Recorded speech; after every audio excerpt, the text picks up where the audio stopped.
ভালোবাসার আলো আঁধার।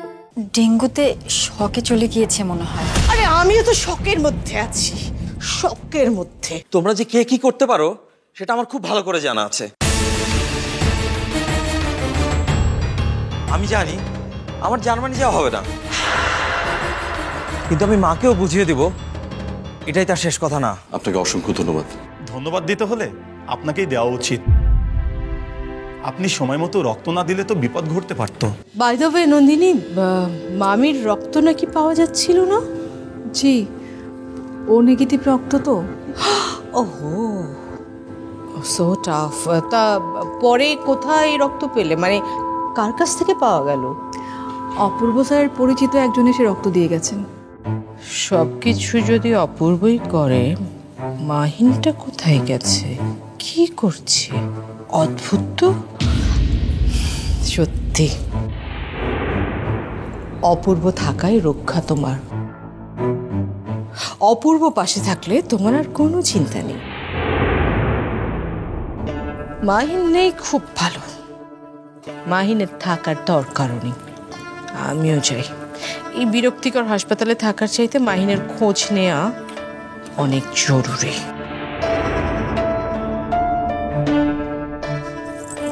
তাহলে নন্দিনী, আমি বরং আজকে যাই। আসলে আমাকে তো অফিসটাও সামলাতে হবে। জি ম্যাডাম, দেখি কাল আমি মামির অবস্থা যদি ভালো হয় তাহলে। না না না না না না, তোমাকে আর অফিসে যেতে হবে না, তুমি এখানেই থাকো। আগে মামি সুস্থ হোক, তারপর এসো। আমি মাহিনকে জানিয়ে দেব। মানে তুমি তো এখনো মাহিনের ডিপার্টমেন্টে আছো, আমি ওকে ইনফর্ম করব। মাহিনের একবার আসা উচিত ছিল। আফটার অল তুমি এখনো ওর ডিপার্টমেন্টে কাজ করো। মাহিন একবারও আর খোঁজ নেয়নি না? অবশ্য অপূর্ব থাকতে মাহিনকে কেন লাগবে বলো? আর তাছাড়া মাহিনটা যেন একটু কেমন, মানে মায়া মমতা ওর একটু কমই। আচ্ছা, আমি যাচ্ছি। আর কোনো দরকার হলে সাথে সাথে আমাকে জানাবে। অর্ক, মাম্মির সাথে থেকো। হ্যাঁ, বাই বাই। আসি। ধন্যবাদ ডাক্তার, আপনি আছেন বলেই আমরা এখানে আসছি। আপনার উপর বেশ ভরসা আমাদের। আমি এখন আসি। আমাকেও যেতে হবে, অফিসে তো একজনকে থাকতে হবে। নন্দিনীর সাথে দেখা না করি, অন্তত ক্যান্টিনে এক কাপ কফি খাই, চলো।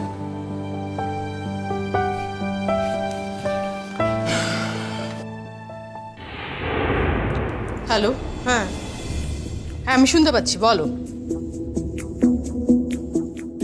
তুমি শিওর যে মাহিন অফিসে নেই? আশ্চর্য। হ্যাঁ, না না না, হ্যাঁ বিষয়টা আসলেই চিন্তার। আমি আসছি, অফিসেই আসছি। রাখো ফোন, রাখো।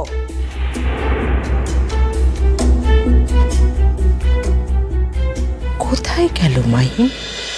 ইমন ভাই, ইমন ভাই দাঁড়াও। ইমন ভাই, ইমন ভাই দাঁড়াও। কি হয়েছে? এত পাগলামি করছো কেন? শান্ত হও ইমন ভাই। আমি শান্তই আছি। তুমি শান্ত নেই, তুমি অনেক অশান্তি করতেছো ঘরের মধ্যে। আমি যা করছি বুঝে শুনে করছি। ইমন ভাই, ইমন ভাই, ইমন ভাই দাঁড়াও।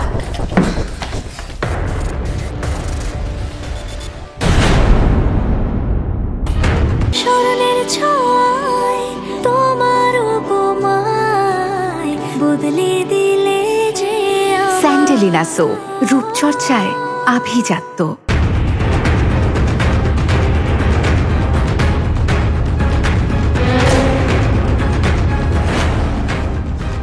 এগুলো সব জঞ্জাল, কি দরকার এগুলো? আমি সব জ্বালিয়ে দিব, সব। হায় রে, এই বাড়িতে কি যে আগুন লাগছে! একটার পর একটা নাটক চলতেই আছে, চলতেই আছে। এত চুকার, এগুলো কোনো দরকার নেই, কোনো দরকার নেই। আমি সব পুড়িয়ে ফেলবো। কি করছো ইমন?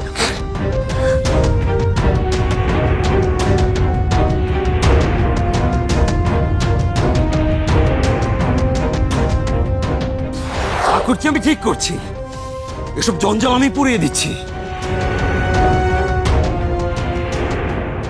ওই কবে থেকে তোর কাছে জঞ্জাল হয়ে উঠল রে ইমন? আজ থেকে, এখন থেকে এসবের প্রয়োজন আমার কাছে ফুরিয়ে গেছে। প্রয়োজন ফুরিয়ে গেলে কি সব জঞ্জাল হয়ে যায়? হ্যাঁ যায়, আমার কাছে প্রয়োজন ফুরিয়ে গেলে সব জঞ্জাল হয়ে যায়। তোমার কোনো সমস্যা?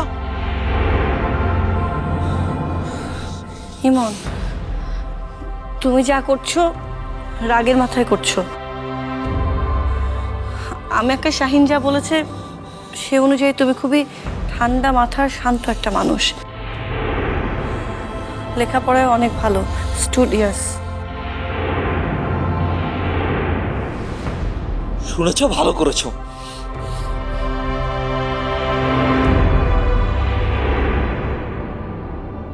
এসব মূল্যহীন জিনিস জমিয়ে রেখে কি লাভ?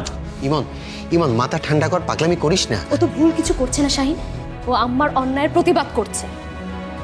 এটাকে প্রতিবাদ বলে না, এটাকে অসম্মান করা বলে। ইমন, ইমন তুই রাগ করিস না, আব্বা আছে, আমি আছি, আমরা আম্মাকে বুঝিয়ে বলবো। তুমি বলবে বুঝিয়ে? আম্মা তো তোমাকে একটা ধমক দিলে তুমি চুপ মেরে যাবে, আর আব্বা তো আম্মাকে ছাড়া একদমই অচল। আর্য, শোনো, তোমরা কেউ কিচ্ছু করতে পারবে না,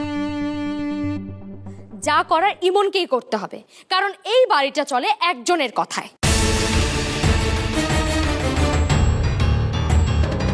তার মুখের উপরে তোমরা কেউ কোনোদিন কিচ্ছু বলতে পারোনি, পারবেও না, এটা আমি খুব ভালো করে জানি। ইমন এমনিতেই ছোট মানুষ, এরপর এসব উল্টাপাল্টা কথা বলে ওর মাথাটা নষ্ট করো না প্লিজ। কে ছোট মানুষ? আমি আর ছোট নেই ভাইয়া, যথেষ্ট বড় হয়েছে আমি, ভালো মন্দ বোঝার ক্ষমতা আমার আছে। এই কত বড় হয়েছিস তুই?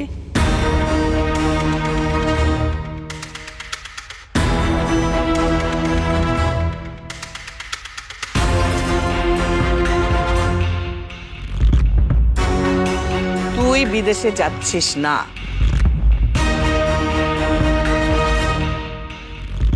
এটা আমার শেষ কথা। এছাড়া যদি তোর অন্য কোনো কথা থাকে তাহলে বলতে পারিস।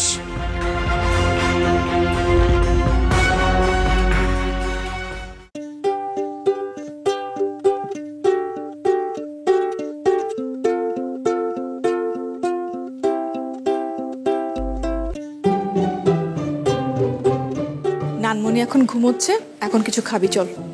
মামা, আমার এখন খিদে নেই। খিদে নেই বললেই হলো, সে সকালবেলা খেয়েছিস। মামা, ওই যে দেখো মাহিন আঙ্কেল। মাহিন আঙ্কেল,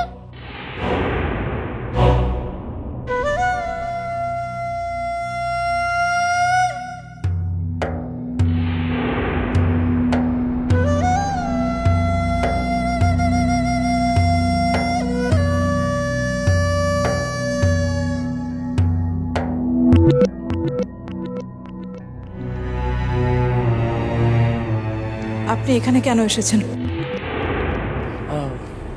নন্দিনী, মাহিন আসলে আমি আপনার সঙ্গে ফুর্তি করছি কি না সেটা দেখতে তো। না নন্দিনী, তুমি যেটা মনে করেছো সেটা না। মাহিন আসলে আমি জানি স্যার,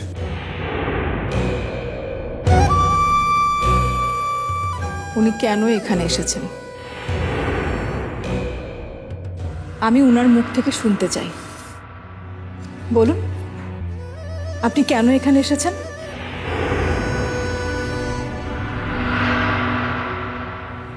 কি হলো বলুন, সত্যিটা বলুন, চুপ করে আছেন কেন? নন্দিনী, উনি আসলে আমি সত্যি বলেছি নাকি মিথ্যা বলেছি সেটা দেখতে এসেছেন তো? হ্যাঁ, আমি সেটাই দেখতে এসেছি।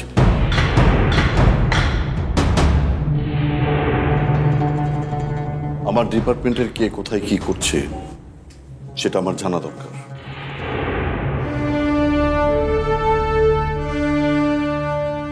সেটা তো আপনাকে জানানোই হয়েছে, ফোনে আপনার সঙ্গে আমার কথা হয়েছে। কষ্ট করে হসপিটালে আসতে গেলেন কেন? ফোনটা কিন্তু আপনি করেননি, আমিই করেছিলাম। হ্যাঁ, ফোনটা আপনি করেছিলেন। একটা মানুষ মরতে বসেছে, আমরা সবাই তাকে নিয়ে ছুটছি, আর আপনি কি করে ভাবলেন যে আমি ফোন করে আপনাকে সবকিছু জানাবো? কিন্তু যার তার সাথে কথা তো আমি বিশ্বাস করতে পারি না। তাই তো, কি বোকা আমি। আপনি কেন বিশ্বাস করবেন? নিজ চোখে না দেখলে আপনার তো বিশ্বাস হবেই না। আসলে কি জানেন, আপনার মতো নিচু মনের লোক আমি আমার জীবনে কখনো দেখিনি। আপনার পক্ষে এটাই সম্ভব। অবশ্য আপনার কাছ থেকে এর থেকে বেশি কিছু আশাও করি না আমি ভাবতাম মাহিন স্যার অন্যরকম একজন মানুষ। তিনি চৌকস, বিচক্ষণ। আমি ভুল ভাবতাম।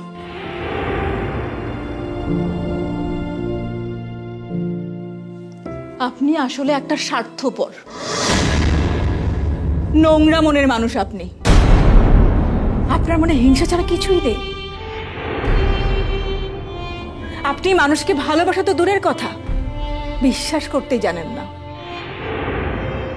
প্রমাণ নিতে চলে এসেছেন তো?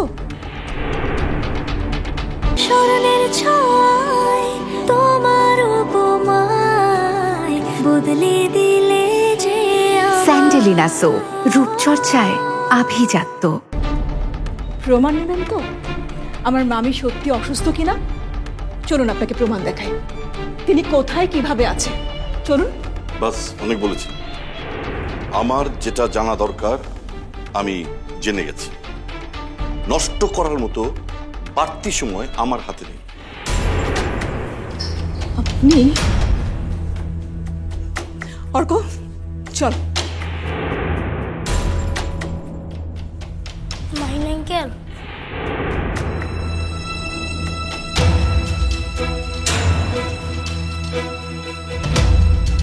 চল। মাহিন আঙ্কেল, চল।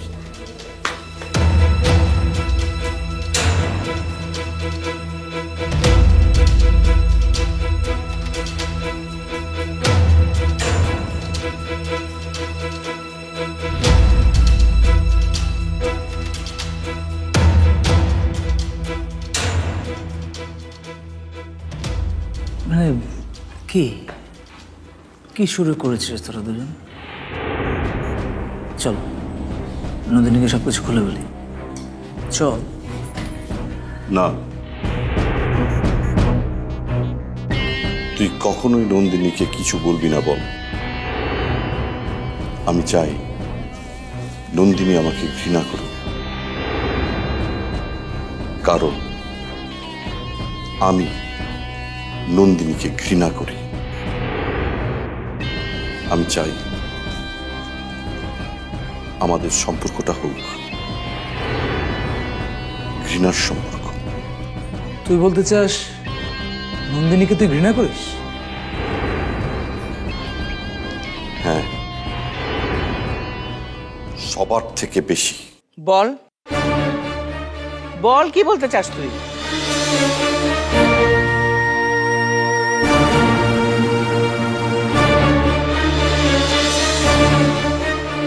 তোমাকে বলে কোনো লাভ আছে?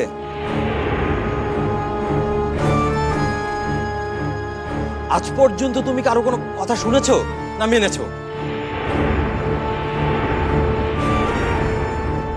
শুধু নিজের সিদ্ধান্তটাই চাপিয়ে দিয়েছো সবার উপর।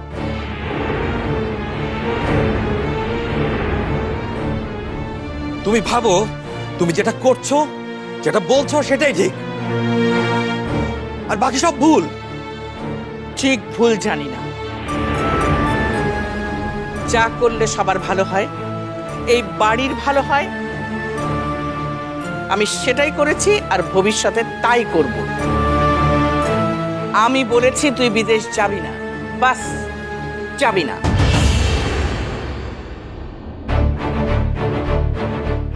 সেটা তোর ভালো লাগুক আর নাই লাগুক। কেন যাব না? কেন কেন তোমার কথাই আমাকে মানতে হবে? আমার কথা তোকে মানতে হবে, কারণ আমি তোর মা।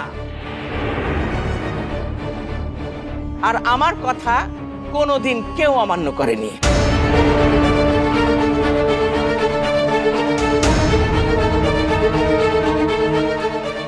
আম্মা,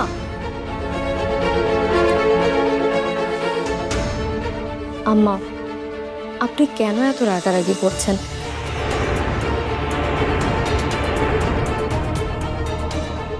বিষয়টা তো রাগারাগির না, এটা তো গর্বের বিষয়, আনন্দ হওয়া উচিত। ইমন নিজের গুণে এই স্কলারশিপটা পেয়েছে। কয়টা ছেলে স্কলারশিপ পায়? আম্মা, ও বিদেশে পড়তে গেলে তো এই বাড়িরই ভালো, এই বাড়ির গর্ব, তাই না? কিসে এ বাড়ির ভালো আর কিসে মন্দ সেটা আমার চেয়ে তুমি বেশি জানো না আরজু।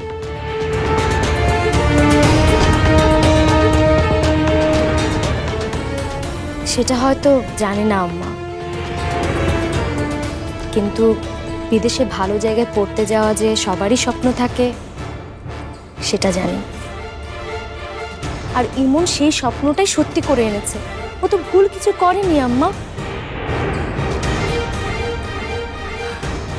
আপনার কাছে কি ওর স্বপ্নের কোনো মূল্য নেই? স্মরণের ছয় তোমার উপমায় বদলে দিলে যে স্যান্ডেলিনা সো, রূপচর্চায় আভিজাত্য। স্বপ্নের সামনে যখন দায়িত্ব আর বাস্তবতা এসে দাঁড়ায়, তখন সত্যি স্বপ্নের কোনো মূল্য থাকে না আরজু। কিন্তু আম্মা, বাবা মার দায়িত্ব হচ্ছে সন্তানের স্বপ্ন পূরণ করা। সন্তানেরও তো কর্তব্য বাবা মায়ের কথা মেনে চলা।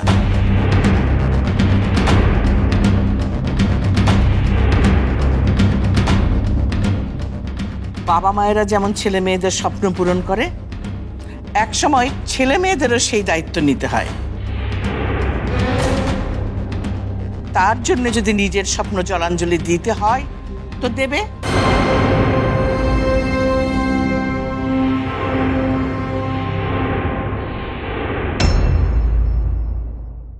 তাহলে মাহিন আঙ্কেলের কারণে তুই আমার সঙ্গে রাগ করছিস?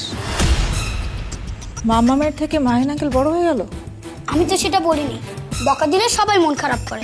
এখন যদি মাহিন আঙ্কেল মন খারাপ করে চলে যায়, এত কিছু হয়ে যাবার পরেও ওই নন্দিনীর ওখানে তুমি আবার গিয়েছিলে, তাও আবার অফিসের এত কাজ ফেলে রেখে। তোমরা দুজন হলে এবারের জন্য অভিশাপ।